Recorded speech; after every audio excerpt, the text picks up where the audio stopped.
لە وەرکشۆپێکدا لە قەزای کەلاری ناوەندی ئیداری گەرمیان پلانی بەڕێوەبەراتی کشتتوکاڵی گەرمیان بۆ 4 ساڵی ئایندا لە کابینەی نوێی حکوومەتی هەرێمدا ڕاگەیەنرا. لە دوای پێکهێنانی حکوومەتی هەرێمەوە بەشێک لە وەزارەتەکان پلانی 4 ساڵی ئایندەیان خستۆتە ڕوو. بەڕێوەبەری کشتتوکاڵی گەرمیانیش ڕای دەگەیەنێت ئەولوێتی کاری وەزارەت لە سنووری گەرمیان بە پێی پلانی پێشنیازکراو بۆیان ساختکردنەوە و دۆزینەوەی بازاڕ بۆ بەرهەمی جوتیاران و گرنگیدانە بە کەرتی تایبەت و ئاسانکاری لە مەرج و ڕێنمایەکاندا تاوەکو زۆرترین وەبەرهێنان لە کشتتوکاڵدا بکرێت.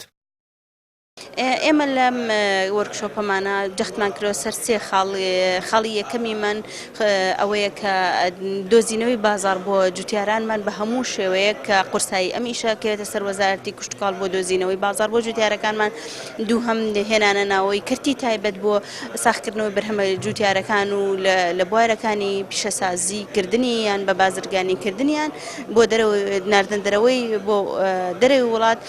سێش پێداتوونەوە بە هەیکەلی وەزارەت و هەموو یاسا و ڕێنمایەکان بۆ ئەوەی ئیتر لەو ڕێگریانەی کە لە بواری پێشکەوتنی کەرتی کشتتوکاڵی هەیە کەم بکرێتەوە.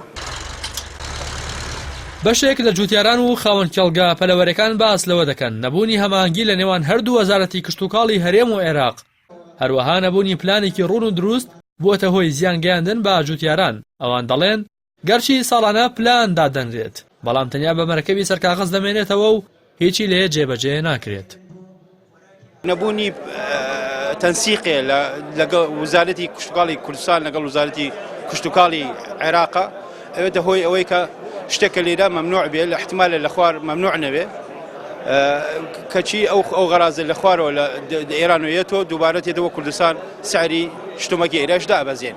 ئێمە وەکو خاوەن کێڵگە پەلەوەریەکانی گەرمیان زۆر پشتیوانی لە ئەو خاڵانە کەنکەوە کشتتوکاڵی گەرمیان لایەنەوە بۆ ئەم 4 ساڵی ئایندە داواکارین لە حکوومەتی هەرێمی کوردستان وەزارەتی کشتتوکاڵ پشتیوانیمان بکات لەو خاڵانە کە نووسراوە بەس نووسری نەبێت لەسەر کاغەز هیوادارین جێبەجێ بکرێ و وەزارەتی کشتتوکاڵ لە کابینەی ڕابردووی حکوومەتی هەرێمدا یەکێک بوو لە وەزارەتە سەرکەوتوەکان بەڵام پێکهێنانی حکوومەتی نوێ بۆ جوتیاران سەرەتایەکی باش نەبوو. بەو پێی بەشێکیان بەهۆی بێبازاڕیەوە بەرهەمەکانیان هەرزان فرۆش کردو بەشێکی دیکەشیان بەرهەمەکانیان فرێدا یاخود بە خۆڕایی بەخشیانەوە.